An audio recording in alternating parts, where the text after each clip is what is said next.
Bonjour, on se retrouve aujourd'hui pour la troisième vidéo didacticielle du logiciel Ophélie où l'on va voir comment créer un cycle de test. Une première particularité est que sous le logiciel Ophélie, un cycle de test est appelé une phase. Celle-ci est réalisée de façon graphique. Sa programmation est faite d'une succession d'actions et de transitions, alors séquentielles, ce qui permet à grand nombre d'automaticiens de très vite devenir fonctionnels car celle-ci se rapproche fortement d'un graph set. Dans ces actions, appelées sous le logiciel Ophélie des pas, nous allons pouvoir piloter nos différents actionneurs, mais aussi enregistrer des valeurs dans des fichiers Excel et bien d'autres encore. Le passage au pas suivant se fait uniquement lorsque la condition du pas précédent est validée. Comme nous le voyons sur cette image, cette programmation graphique permet aussi de facilement créer différents chemins séquentiels en fonction des résultats de tests en cours, et alors créer un test qui est adapté aux différents essais. L'avantage de cette topologie de programmation est aussi qu'il est possible alors de créer des boucles et ainsi venir tester une caractéristique jusqu'à que le test soit conforme et dans un temps donné bien entendu. Chaque pas peut alors contenir plusieurs actions comme nous le voyons au centre de cet écran. Ces actions peuvent être des affichages de commentaires pour l'opérateur en charge du test, des modifications de valeurs pour régler la vitesse d'un variateur, mais aussi des paramétrages de seuil à atteindre durant le cycle et aussi des enregistrements en base de données de nos différents résultats. Un des avantages reconnus par nos clients est la possibilité d'ajouter de nouvelles fonctionnalités via du code C#, afin de réaliser une action alors réellement dédiée à la problématique de son essai, comme par exemple une fonction calculant l'énergie consommée par rapport à plusieurs données relevées, celle-ci permettant alors d'avoir en fin de test un test complet comprenant l'ensemble des caractéristiques voulues tout en ne réalisant aucun calcul annexe. Une seconde particularité d'Ophélie est que chaque phase peut être appelée par une gamme. Une gamme est alors un enchaînement de phases et permet de pouvoir réaliser le test complet. Chaque phase représente alors une brique qui compose une gamme.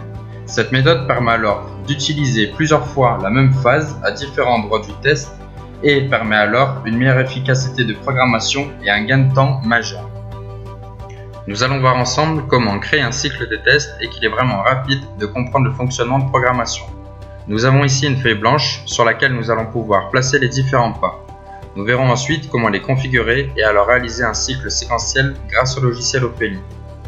Nous allons réaliser ensemble un cycle permettant d'initialiser un composant, de demander à un opérateur le lancement du cycle, régler une consigne de régulation de débit, paramétrer une temporisation de 20 secondes, mettre fin au cycle en validant la phase. Nous allons voir qu'il est facile de faire glisser et placer les différents pas depuis notre outil de programmation.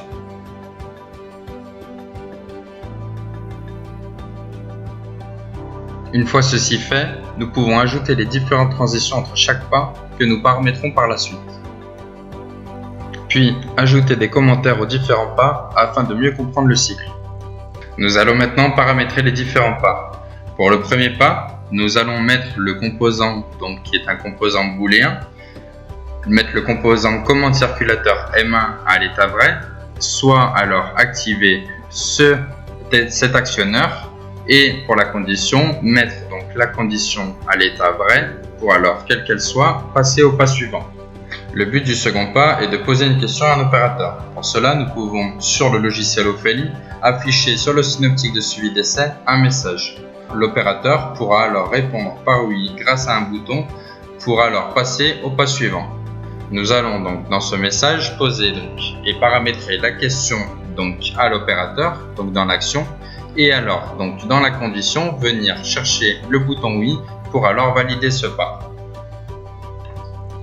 Une fois ceci fait, dans le pas suivant, nous allons réaliser le paramétrage de notre composant ici numérique de VP2 consigne à 2,5 qui correspond du coup à une consigne de 2,5 litres par minute et dans la condition nous allons la mettre à vrai pour passer au pas suivant.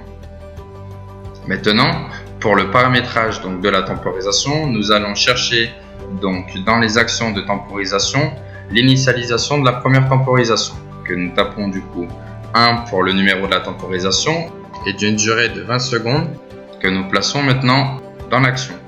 Pour la condition, nous allons venir chercher l'état de la condition de notre temporisation 1 Et une fois celle-ci réalisée, elle viendra activer donc notre condition.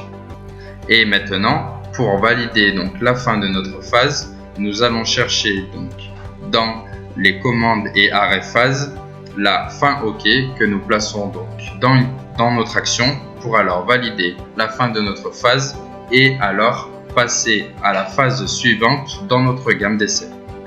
Cette phase est maintenant paramétrée et commentée et par la suite de cette programmation, elle pourra être appelée dans une gamme d'essai pour alors réaliser un changement de valeur d'une régulation. Durant cette présentation, nous avons pu voir alors le principe de programmation du logiciel Ophélie ainsi que paramétrer différents pas afin de créer une phase. Nous avons pu voir alors que la programmation sous le logiciel Ophélie est relativement intuitive et permet facilement de réaliser des cycles d'essai de façon automatique.